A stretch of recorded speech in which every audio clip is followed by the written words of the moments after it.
नमस्कार। इस election season में पहली बार संविधान के संबंध में बहुत चर्चा हो रही है। भाजपा आ जाएगी तो संविधान में ये परिवर्तन कर देगी।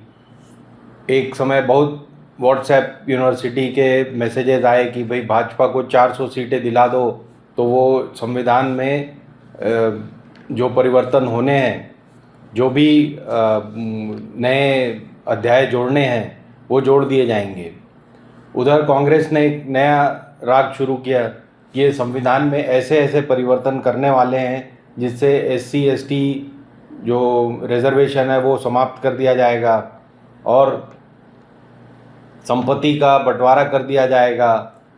भाजपा ने इन पर आरोप लगाने शुरू कर दिए कि संविधान में परिवर्तन कांग्रेस करेगी जिससे कि मुसलमानों को प्रायोरिटी दी जाएगी, हिंदुओं की संपत्ति छीन ली जाएगी और मुसलमानों को दे दी जाएगी, ऐसा मनमोहन सिंह कह चुके हैं। तो ये संविधान के विषय में काफ़ी चर्चा हो रही है और सब गलत चर्चा है। लेकिन सीधी सी दो बातें जान लीजिए कि संविधान में परिवर्तन किया जा सकता है, उसके लिए सिंपल मेजॉरिटी की ज़रूरत है, जो आपको 300 की मेजॉरिटी में भी हो सकता है और 400 में तो हो ही सकता है। दूसरी चीज़, अगर कोई आमूलचूल परिवर्तन करना है तो उसमें कम से कम 1/3 स्टेट्स, यानी आज 29 स्टेट हैं, 28 स्टेट, तो उसमें से 1/3 यानी कम से कम 11-12 स्टेट्स को उस परिवर्तन को स्वीकार करना होगा। तीसरी बात, राज्यसभा में और लोकसभा में दोनों में सिंपल मेजॉरिटी से पास करना होगा, प्रेजेंट एंड वोटिंग नहीं, वहाँ की मेजॉरिटी से। तो ये आसानी से किया जा सकता है, पहले भी किया जा चुका है। सेकुलर शब्द आफ्टर ऑल इंदिरा गांधी जी ने जोड़ा था, इमरजेंसी के दौरान जोड़ा था। लेकिन यहाँ मैं संविधान के परिवर्तन की बात नहीं कर रहा हूँ। जिस संविधान में चेंज होने वाला है वो है भाजपा का संविधान।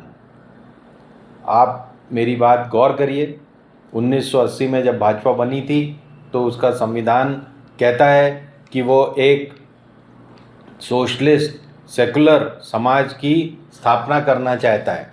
उनकी पार्टी जो है भाजपा, वो एक सेकुलर सोशलिस्ट समाज की परिकल्पना से बनी है और गांधीयन आइडियोलॉजी पे चलेगी। अभी हम चाहे जितनी भी चर्चा करने उस सावरकर जी की, लेकिन पार्टी किस लिए बनी है? गांधीयन आइडियोलॉजी के ऊपर चलने के लिए। गांधीयन आइडियोलॉजी किस चीज़ में लगाई जाएगी?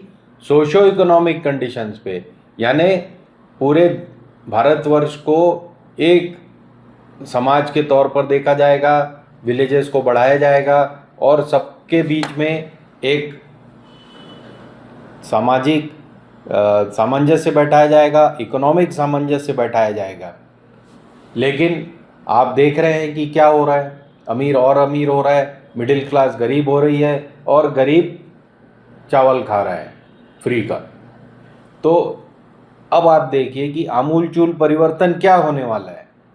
अडवाणी, अटल, जोशी, ये सब जो जमा हुए थे उस समय, लिम्हे और ये सारे, इनकी जो भाजपा थी वो अब पूरी तरह से बदल चुकी है और अब उसके संविधान में बदलाव होगा। इसका पहला संकेत दिया है श्री नड्डा जी ने। उन्होंने कहा है कि अब हमें आरएसएस की उतनी आवश्यकता नहीं है जितनी एक समय में होती थी। इंडियन एक्सप्रेस ने जब एक इंटरव्यू के दौरान जेपी नड्डा से पूछा कि बीजेपी को अब क्या आरएसएस के समर्थन की आवश्यकता नहीं है, तो जेपी नड्डा ने कहा, देखिए पार्टी अब बड़ी हो गई है और सभी की अपनी अपनी जिम्मेदारियां और भूमिकाएं हैं। आरएसएस एक सांस्कृतिक और सामाजिक संगठन है और हम एक राजनीतिक संगठन हैं। यह आवश्यकता का प्रश्न नहीं है, यह एक वैचारिक मोर्चा है। वे वैचारिक रूप से अपना काम करते हैं, हम अपने मामलों का प्रबंधन अपने तरीके से कर रहे हैं और राजनीतिक दलों को यही करना चाहिए।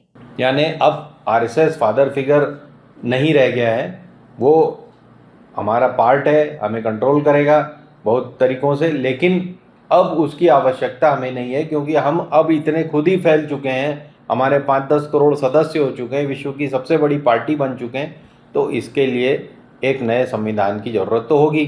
पुराना संविधान कहता है कि 2 बार से ज़्यादा कोई प्रेसिडेंट नहीं बन सकता, लेकिन आजकल बनते हैं। पुराना संविधान कहता है कि आपको एक एक्टिव सदस्य होना ज़रूरी है किसी भी पद पर आने के लिए, लेकिन आज ऐसी कोई आवश्यकता नहीं है। आज आप कांग्रेस से आओ, सपा से आओ, एनसीपी से आओ, आपको तुरंत कुछ ना कुछ पद मिल जाएगा। पुराना संविधान कहता है कि जो भी प्रेसिडेंट बनेगा वो उसकी सीढ़ी नीचे से शुरू होगी, यानी मंडल स्तर से शुरू होके उसके नाम को प्रपोज किया जाएगा ऊपर तक। तो आप मुझे बता दीजिए कि चाहे पिछले 3 बार से जो भी प्रेसिडेंट बने हैं, अमित शाह बने हो, नड्डा बने हो, कोई भी, क्या ये इस फॉर्मूले से बने या नॉमिनेटेड प्रेसिडेंट रहे हैं?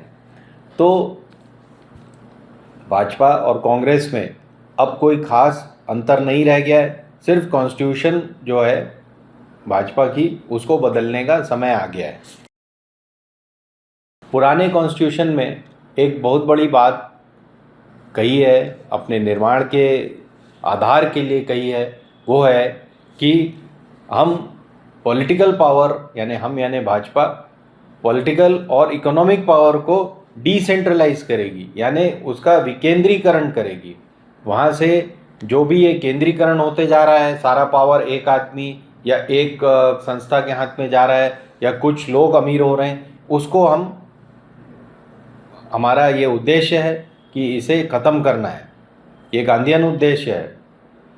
तो अब ये पॉलिटिकल डिसेंट्रलाइजेशन तो आप देख रहे हैं कि किस खूबसूरती से हो रहा है।